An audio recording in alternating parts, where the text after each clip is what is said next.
Nous continuons à parler football, mais cette fois-ci du Cameroun. Bonjour Jean. Bonjour Juan. Beaucoup de frustration, dites-vous, chez les Camerounais après la mauvaise prestation du Cameroun ces deux derniers matchs. Vous nous appelez du Canada, vous êtes à Victoria exactement. Tout à fait. En fait, Juan, il s'avère que le joueur camerounais Alexandre Song, qui évolue à Arsenal en Angleterre, a été pris à partie par des foules camerounaises en colère dans le week-end au Cameroun, oui. Parce que le Cameroun avait perdu son match en Tunisie contre la Libye dans les phases qualificatives, dans les éliminatoires pour la Coupe du Monde et la CAN prochaine qui arrive. Et moi, je voudrais dire ma consternation parce que premièrement, je considère qu'une attitude telle que celle-là n'est pas faite pour régler le problème.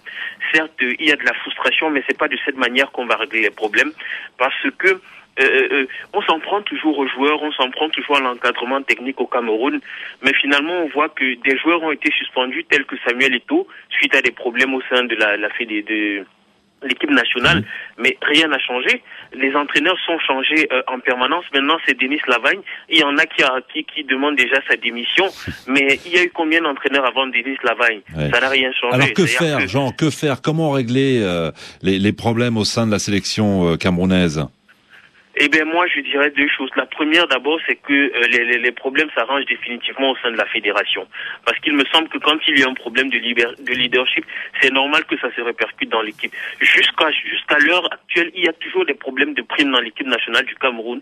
C'est proprement inadmissible. En plus de cela, il y a le ministère de tutelle, le ministère des Sports qui met toujours son grain de sable. Et puis, je crois, pour terminer, Juan, que la frustration que les Camerounais évacuent à travers le foot, c'est plutôt une frustration politique. Parce qu'à vrai dire, le foot a pris une telle envergure au Cameroun que désormais, les Camerounais ont le sentiment que c'est le seul moyen pour eux d'exprimer leur frustration parce que M. Biya ne fout rien. Il est au pouvoir depuis 30 ans. Et il ne fait absolument rien pour les Camerounais. Quand il tente de manifester, comme c'était le cas en février 2008, il reprime dans le sang et puis il y a des gens qui meurent. Donc et comme les Camerounais... Le foot est un moyen pour la population donc de se défouler, comme vous le dites, Jean.